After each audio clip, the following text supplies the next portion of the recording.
This is the Hidden Killers podcast with Tony Brueski. Featuring author, psychologist, and daily contributor, Shavaun Scott. Rex Heuermann and James Burke. Who's James Burke? Remember James Burke? James Burke was the former Suffolk County police chief that had a lot of accusations against him and a lot of charges against him as well. And he went to prison for some time for those charges. But questions still remain when we look back at the story of Rex Heuermann and the many, many years of his alleged terror, if you will, with sex workers near Gilgo Beach and the supposed alleged frequenting of these same sorts of individuals by James Burke, who had a lot of power. We're going to talk about that. Joining me to discuss, Shavaun Scott, psychotherapist and author. This is something where we don't have a lot of physical evidence anymore because time has obviously passed, but there's certainly a lot of questions that connect possibly James Burke to Rex Heuermann. When investigators, they're still combing through this. We don't know. I don't think it's the end of the day yet for James Burke in terms of charges. That's just my speculation. But how do we go back and look at some of the facts that we know about the two individuals and maybe try and connect some dots? Are there ways beyond just physical evidence to look at the profile of these two individuals and some of their actions and maybe find out more of what James may have been involved in or not involved in at that point in time where Rex was running loose, allegedly?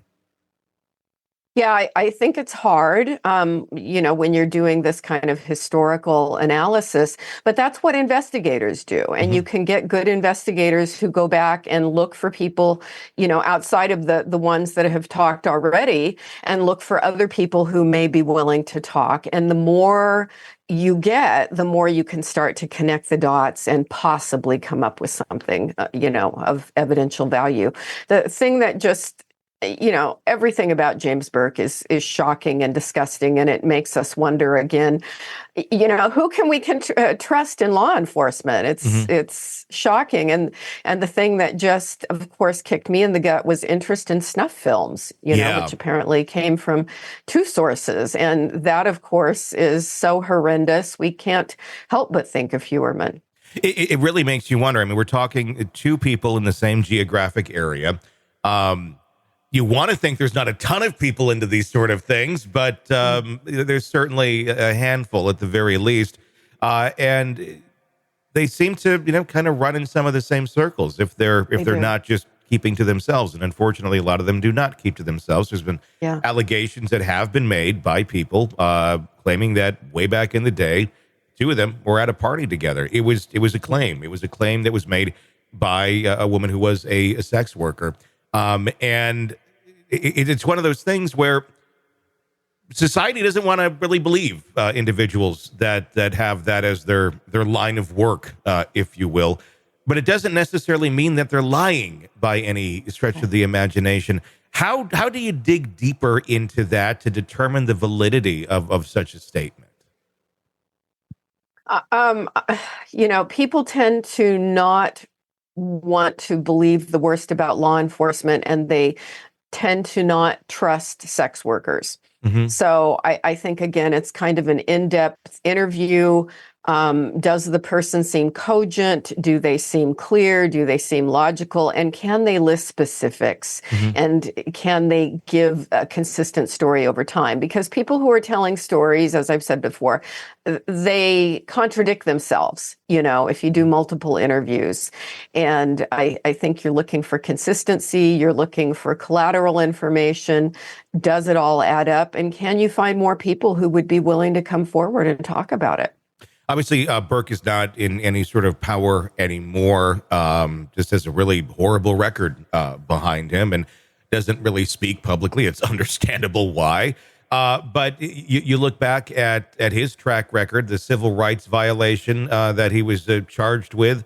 For people who don't know, someone stole a duffel bag out of his trunk. And in that duffel bag was sex toys, pornography, allegedly snuff film.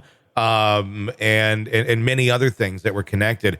Obstructing justice, he allegedly, beat up the guy, handcuffed him, and beat him, and instructed others to not talk about it.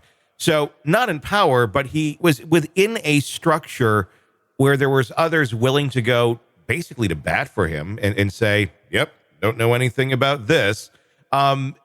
That's not an easy thing to remove out of a system just because the leader is gone. And we're talking, it's been several years now since he's been removed. But, we're talking the years where the investigation should have been going on and wasn't necessarily going on. How do we know that there's still not some folks in there that may be helping to still cover this sort of thing up? Yeah, I think it's a logical assessment to assume if this guy got away with any of that behavior for any period of time, that there were enablers there.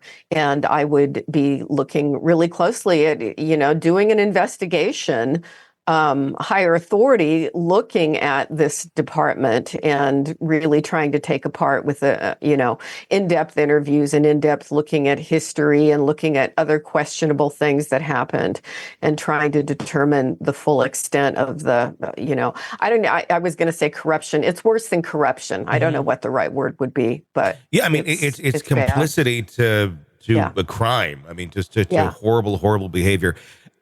And what's interesting about it is you go, okay, I mean, I've been in workplaces where there's been bad behavior and I've been the first sometimes to raise my hand and go to HR and be like, we got to look at this over here. Yeah. But a lot of people don't. I mean, and sometimes it's just as simple as I don't want to lose my job. And I get that. But when we're talking like the level of depravity in some of these situations, if you're not willing to go and speak up and say something, I mean, is that a logical answer of saying, I don't want to lose my job, so that's why I'm not going to talk about something, this horrendous? Yeah, no, I have, when I worked in the government system, in years past, various places, I was always the one raising my hand and saying, this is not okay. This is not cool.